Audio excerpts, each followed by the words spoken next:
My childhood bully, who tormented me for years, came back and bullied my son, so I sank her job application at the company I run. I had a bully growing up named Trish. Not a normal mean kid situation, a real one, the kind that follows you. She'd trip me in the hall, dump my lunch out, start rumors, and she had a whole crew that laughed at everything she did. Her favorite thing was to corner me and say, "What are you gonna do about it? Cry? Go ahead and cry." I never had an answer. I kept my head down for years and counted the days until I could leave that town, which I did the second I turned 18. I built a good life somewhere else, got married, had a son named Micah, and barely thought about Trish for 2 decades. Then my job moved us back to the same area, different town but close enough, and Micah started at a new school. A few weeks in, he comes home quiet, not eating much, saying he doesn't want to go. Took me a while to get it out of him, but there was a kid picking on him, taking his stuff, saying things about him to the other kids, the whole thing. My stomach dropped because I knew that quiet. I lived that quiet. So I go up to the school for a meeting, and I'm sitting in the office waiting, and in walks the other kid's mother. And it's Trish. Older, obviously, but the same Trish.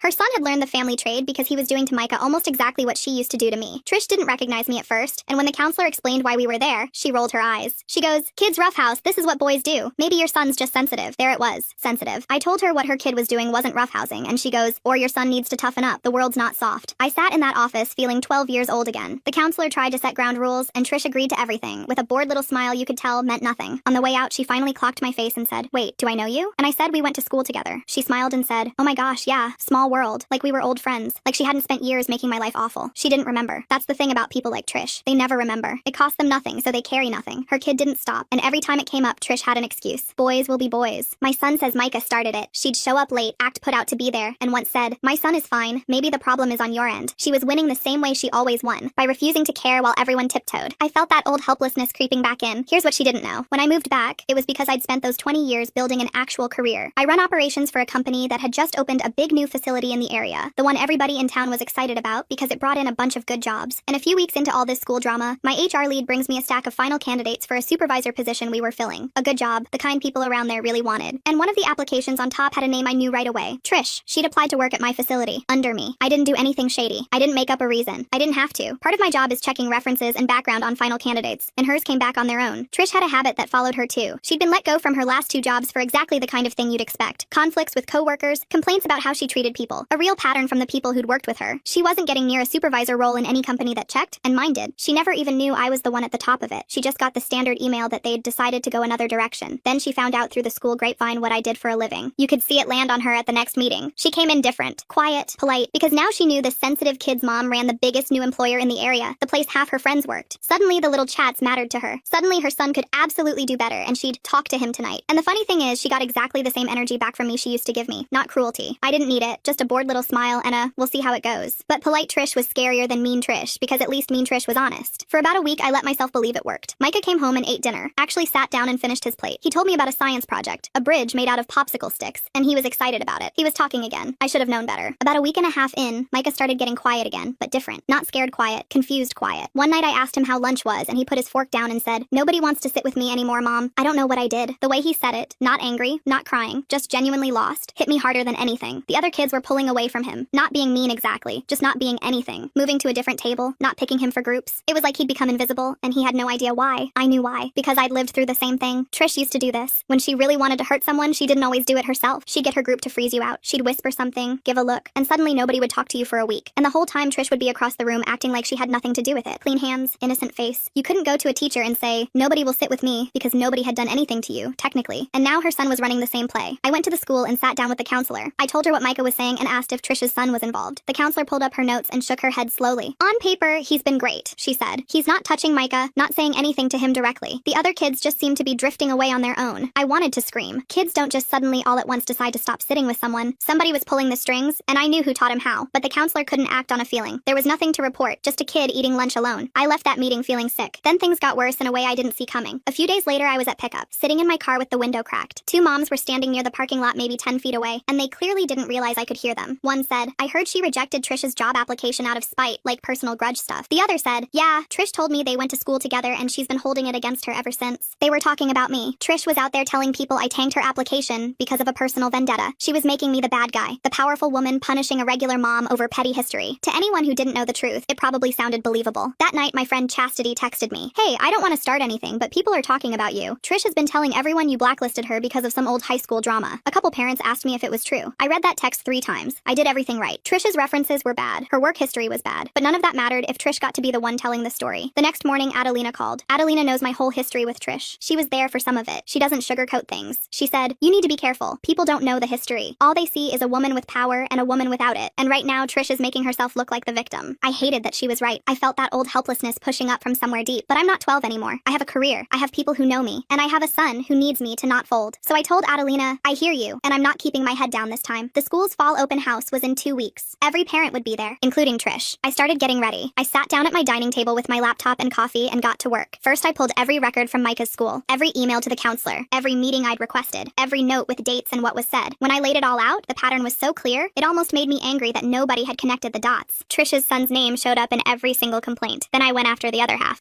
The next morning, I walked into Danny's office and closed the door. Danny's my HR lead. He looked up and I said, "I need a favor. I need a clean summary of the hiring decision on a candidate we passed on a few months ago. Supervisor role, bad references." He pulled it up. "Is everything okay?" I sat down. "Someone's saying I rejected a candidate for personal reasons. I need the paper trail to be clear." Danny scrolled and leaned back. "It's clean," he said. "Her references were bad. 2 terminations. No one in their right mind would have hired her for a supervisor role." He printed me a summary with personal details removed. Just the facts, the reference outcomes, decision rationale, standard. I took it home and put it in the same folder with Micah's school records. I wasn't planning to wave any of it around like a court case, but if Trish wanted to tell people I acted out of spite, I was going to have the truth ready. That afternoon, I picked Micah up from school and he was quiet in the car, which had become so normal it almost didn't register. But when we got home, he walked to the counter and set something down without a word. It was a drawing. Or it had been. Colored pencils, trees, a river. Good work for a kid his age. But someone had ripped it in half. Not crumpled. Ripped. Right across the middle. Micah didn't look at me. He grabbed a juice box and said, "It doesn't matter, Mom. 3 words." And they hit me like a truck because I used to say the exact same thing. When Trish would dump my lunch out, I'd go home and tell myself it didn't matter. It always mattered. Hearing my son say those same words in that same flat voice, like he was already learning how to shrink himself so the hurt didn't show, was the moment everything clicked. This wasn't about defending my reputation anymore. This was about my kid. I had to end this. Not manage it. End it. That night after Micah went to bed, I sat down with my husband Aiden and told him everything. He listened the way he always does. Quiet, focused. When I finished, he said, "You're not doing anything wrong, but you know Trish is going to come at you if you confront this publicly." I nodded. "She's already coming at me. The difference is now I'm going to be the one standing up." He squeezed my hand. "Then I'll be right next to you." The next day, I sat down with Micah in his room. I knelt beside him on the floor. "Micah, I know what's happening at school, and I know it feels like it's never going to stop, but it will, because I'm going to make sure of it." He kept flipping his cards, then said, real quiet, "That kid told everyone his mom said you're a mean person." My jaw tightened so hard I thought my teeth would crack. Trish was weaponizing her own child. I kept my voice steady. "His mom is wrong about me, and soon everybody's going to know that." I put my hand on his head. "I promise." 2 days before the open house, Chastity called. "Trish has been telling people she's going to say something at the open house. She's planning to call you out in front of everyone." I stood there and felt something I didn't expect, not fear. "Ready." "Good," I said. "Let her." "You sure?" I've never been more sure about anything. For the first time in my life, I wasn't dreading a confrontation with Trish. I was counting on one. The night came. Aiden and I got there early. The gym was set up with tables for each class. Kids' artwork on the walls. Parents drifted in. Chastity and Adelina gave me little nods from across the room. Then Trish walked in with a small group of parents, the ones who'd been giving me sideways looks at pickup for weeks. She saw me and her face stayed perfectly blank. For the first hour, everything was normal. Teachers did their presentations. Micah stayed close to me, not clinging, but close enough I could feel his shoulder brush my arm. He kept watching the door every time it opened, like he was bracing. A 10-year-old shouldn't be scanning a room for threats. I kept my hand on his back and pointed out his popsicle stick ridge on the science table. He smiled, but it was careful, the kind that doesn't reach all the way. Then the formal stuff wrapped up and it turned into mingling. That's when Trish moved. She walked to the center of a cluster near the refreshment table and said it loud. "I just think it's important for parents to know what kind of people are making decisions about our kids' futures, especially when those people hold grudges from 20 years ago." Conversations died out one by one. People turned. Trish was looking directly at me. "You rejected my job application because we went to school together. You've had it out for me since day one, and now you're using the school to make my son look like some kind of monster." The gym went so quiet, I could hear the ice shifting in the punch bowl. A few of the parents in her group nodded slightly, like she was saying what everyone already knew. This was her moment. I looked at Micah. He was staring at the floor. I thought about him eating lunch alone. I thought about that ripped drawing. I thought about, "It doesn't matter, Mom." I stepped forward. My voice was calm. I didn't raise it. "Trish, I didn't reject your application. Your references did. You were let go from your last 2 jobs for the same reason we're standing here tonight, because of how you treat people. That's not a grudge. That's a pattern." The room went still. Trish's face flashed. She wasn't expecting facts. Her voice went sharp. "That's private employment information. You can't just—" I cut her off. "I'm not sharing anything private. I'm telling you what your own former employers said when we called them, which is standard for every candidate. You didn't get the job because you weren't qualified. That's it." Then something happened I didn't plan. One of the parents in her group, the one who always stood next to her with arms crossed, turned to Trish and said, "Wait, you told me she threw your application away without reading it. You said she didn't even give you a chance." Another parent behind her said, "Yeah, you told me the same thing." Trish's mouth opened. Nothing came out. Her eyes moved from face to face. All the people she'd worked on for weeks, and they weren't nodding anymore. They were looking at her like a jury. Lies have to stay consistent to survive, and Trish hadn't been consistent. Chastity stepped forward. "I've known her for years. She's never twisted anything, but I've been hearing some pretty twisted versions of this story from you, Trish." Then Adelina spoke. She'd been standing near the door, quiet, watching. She stepped forward and said the thing that changed the room. "Maybe the question isn't who's holding a grudge. Maybe the question is why your son is doing to her son exactly what you used to do to her when we were kids. The room landed on that sentence like a hammer. Parents were connecting things. The bullying complaints, the meetings, the job rejection, the rumors. One long line stretching back decades, and Trish standing at every point on it. Trish's face went red. She took a step toward me. You want to talk about patterns? Fine. Let's talk about how your kid can't handle normal boy stuff without running to mommy. And mommy runs to her corner office to punish anyone who doesn't feel sorry for him. She pointed right past me, right at Micah. My son told me your kid cries in the bathroom. Maybe the problem isn't my son. Maybe it's that you're raising a weak kid because you were a weak kid. The words landed heavy and hot. She wanted me to crumble. She wanted the room to see me go small the way I used to. For half a second, my shoulders wanted to curl in, but I didn't move. I let her words hang in the air because every person in that room was watching a grown woman point at a 10-year-old and call him weak in front of his classmates' parents. She did my job for me, but Micah heard every word. He stepped out from behind me. He came around to my side. This small kid in a striped shirt with his hands at his sides looked up at Trish. His voice was small, not shaking, just small. I'm not weak, he said. I just don't want to be mean. The room went silent, but different. This was the silence of a room full of adults who just got told something true by a child. A mom put her hand over her mouth. A dad reached down and put his hand on his own kid's shoulder. I put my arm around Micah and pulled him against my side. I didn't say a word. My 10-year-old had just said more than I ever could. Trish's face went blank, completely blank. She grabbed her purse off the nearest table and clutched it against her chest. This is ridiculous. You people can believe whatever you want. She turned toward the door, fast, but she didn't make it. The school counselor, who had been standing near the back the whole time, stepped forward and into her path. Not blocking her exactly, just standing in the space. Trish, we need to schedule a meeting. What just happened here, and what your son has been doing in this school, we need to talk about it formally. This week. Trish looked around at the parents who wouldn't meet her eyes, at the moms she'd been having coffee with, now standing with their arms crossed. Her shoulders dropped, just a little, just enough. The fight drained out of her posture. For 1 second I saw something on her face I'd never seen, and it was the face of someone who knows they've lost and doesn't know how to lose, because she'd never had to. I could have left it there. I had won, but Micah's words were still sitting in my chest. I just don't want to be mean. If I walked away now, if I let this end with Trish humiliated by the door, what would that teach him? That you fight cruelty by being the last one standing over somebody? No. So I did something I didn't plan. I walked toward her. Not fast, not aggressive, just walked. I stopped a few feet away, close enough that it was just between us, the way it had always been between us. She looked up. She was bracing for me to say something cruel. I kept my voice quiet. I remember everything you did to me, Trish. Every single day of it. Do you? She stared at me. Her mouth opened. Nothing came out. Then her voice came, almost too quiet to hear. I remember. 2 words. They hit me so hard I almost took a step back. She said it again. I remember all of it. Her voice cracked. I remember the lunch thing. I remember the hallway. I remember what I used to say to you. Something shifted in my chest that I can't fully explain. It wasn't forgiveness. It was like the ground moved under a wall I'd built brick by brick every year since I left that town. Every time I told myself it didn't matter. Trish just put a crack in the foundation with 2 words. Then why did you pretend you didn't? At that first meeting, you smiled at me like none of it happened. Her eyes were wet. Because what was I supposed to say? Hey, sorry I made your life garbage for 6 years. I walked into that office and saw your face and I felt sick. I knew exactly who you were. I just hoped you didn't remember me. All those weeks of her acting casual, brushing me off, dismissing Micah, it wasn't because she didn't remember. It was because she did. She doubled down because that was the only move she knew. Your son is doing the same things to my son that you did to me. You know that, right? Trish closed her eyes. I know. I hear him sometimes, the way he talks about other kids, and I hear myself, and I don't know how to fix it because I never fixed me. That was the most honest thing Trish had ever said to me. No spin, no angle, and I believed her. But believing her didn't change what had to happen. You don't get to keep letting him do this. I don't care what you haven't figured out. Micah deserves to go to school without being afraid. That's not negotiable. She nodded slowly. Real this time. I'll get him help. Real help. I'll get us both help. She paused. I'm not saying this so you'll give me a job. I know that's done. I'm saying it because your kid just stood up in front of everyone and said he doesn't want to be mean, and mine wouldn't have done that, and that's on me. I looked back over my shoulder. Micah was standing where I'd left him, Aiden right behind him with his hands on Micah's shoulders. Micah gave me a small nod, just a tiny dip of his chin. My throat got tight. My kid was telling me it was okay, that he was with me. I turned back to Trish. I didn't hug her. It wasn't okay, and a hug wasn't going to make it okay, and I was done with lies, but I told her the truth. I spent 20 years trying to forget you. I built my whole life trying to prove that what you did to me didn't win. And then my son came home with that same look I used to have, and I realized it wasn't about winning. It was about making sure it stops. So stop it, Trish. Stop it with your son. Stop it with yourself, because I'm done carrying what you did, and I'm not letting Micah start carrying it either. Trish wiped her face with the back of her hand. Okay, 1 word. No bored smile, no eye roll. And for the first time in the entire history of me and Trish, I believed her. I turned and walked back across the gym to my family. Micah looked up at me. Are you okay, Mom? I knelt down right there on the gym floor, eye to eye with him, and I put my hands on his arms. Yeah, buddy, I think we're both going to be okay. He looked at me for a second, and then he smiled. Not the careful smile from earlier. A real one. Small, but real. Aiden squeezed my shoulder. I stood up and took Micah's hand, and the 3 of us walked out of that gym together. I didn't look back. Whatever was behind me could stay behind me. The hand in mine was small and warm, and for the first time in 20 years, I wasn't carrying Trish with me anymore. She could carry herself now. I was done.